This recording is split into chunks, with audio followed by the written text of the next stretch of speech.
Hello everyone, welcome back. In this video, let us discuss about the other important DNA sequencing method, that is Maxam-Gilbert method. This method is discovered by Maxam and Gilbert. That is the reason this method is so called as Maxam-Gilbert method. In this method, DNA is labeled at one end of the strand with P32.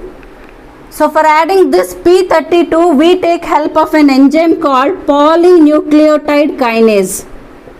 Now, this labeled DNA is preferentially broken at one of the four nucleotides. Look at the picture carefully. This is the sequence of DNA. ATGC CGTA. Just now I told you that we need to add radio labeled P32 at one end of the DNA strand. Now this labeled DNA is preferentially broken at one of the four nucleotides, right? We have four different nucleotides A, T, G, C, right? If we go with cleavage at the position of adenine, where do we have adenine? Here it is and here it is, right? Now we get DNA fragments of 5' P32 plus TGCCGTA because here there is a cleavage. Again 5' P32 ATGCCGT. Here there is a cleavage at the position of adenine.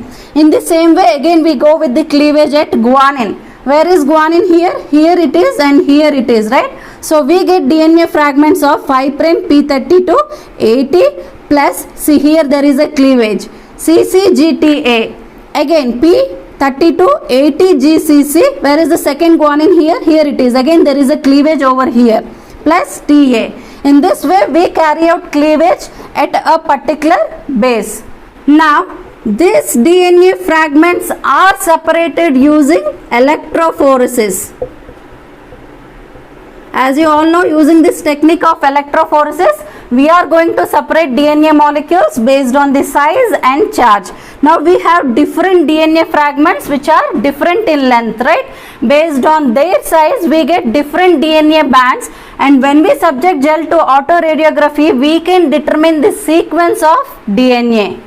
Coming to the experimental procedure, as I already told you that here we are going to cleave the labeled DNA, right? And that cleavage is done with the help of reagents which are going to modify the base and they are going to remove them. See here, purines are damaged by dimethyl sulfate. Look at the sequence of DNA, it is radio labeled, right? And here the P32 is added with the help of enzyme polynucleotide kinase.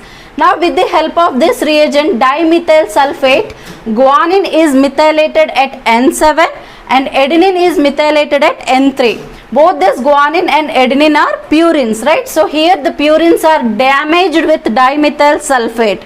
Now the glycosidic bond of methylated purine is readily broken by heating at neutral pH, which cleaves the sugar without base. Look at the picture here. Guanine got methylated after you treat with dimethyl sulfate. Now the glycosidic bond of this methylated purine is readily broken down at neutral pH, which cleaves sugar without base.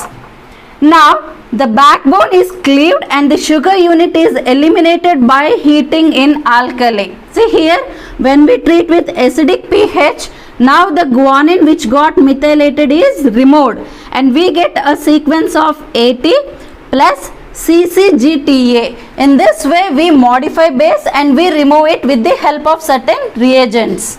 Now these fragments are separated with the help of electrophoresis. After the separation of DNA fragments with the help of electrophoresis, we are going to observe those DNA bands by subjecting the gel to autoradiography. Right? When we observe the gel picture, we can see dark and light bands. Dark bands corresponds to the fragments that are formed by breakage at guanine. As the breakage is done especially at guanine, we call it as G lane. Here the guanine gets methylated more rapidly compared to adenine. In contrast, glycosidic bond of methylated adenine is less stable to dilute acids. Hence, treatment with dilute acids after methylation causes cleavage at both adenine and guanine, giving rise to A plus G plane. So here if there is exactly cleavage at guanine, we call it as G plane, and of course we also have A plus G plane. When we compare this A plus G plane with G plane, we can easily make out whether the cleavage has taken place at adenine or guanine. Coming to the pyrimidines, that is cytosine and thymine, they are split by hydrazine. The backbone is then cleaved by piperidine, which displaces the products of the hydrazine reaction and catalyzes the elimination of the phosphate. The resulting mixture gives rise to C plus T lane, and these pyrimidines are distinguished by preparing C lane. If we compare this C plus T lane with C lane, we can easily make out whether the cleavage has taken place at cytosine or thymine. Look at the gel picture carefully. Now this is the smallest DNA fragment with the highest electrophoretic mobility, right? By looking at this band pattern, we can easily determine the sequence of DNA.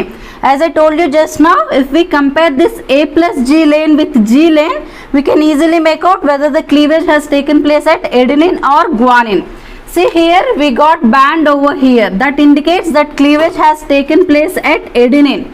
If we get band over here, that clearly indicates that cleavage has taken place at guanine. But as we get band here, it indicates that the cleavage has taken place at adenine. So the sequence is adenine, right? And the next is, we got band here in this T plus C lane. That indicates that cleavage has taken place at thymine. Okay, so next base is thymine.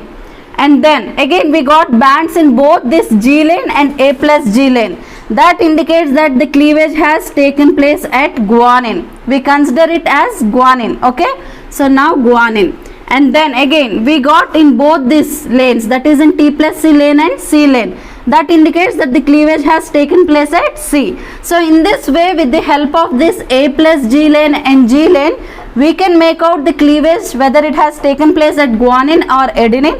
At the same time, by comparing this T plus C lane with C lane, we can make out whether the cleavage has taken place at cytosine or thymine. So this is the sequence of DNA which we got from this gel picture. So observe here, A, T, G, C, C, and then here G, T, A. In this way, we determine the sequence of DNA with the help of Maxam and Gilbert method. Soon I'll come up with my next video. Thank you so much.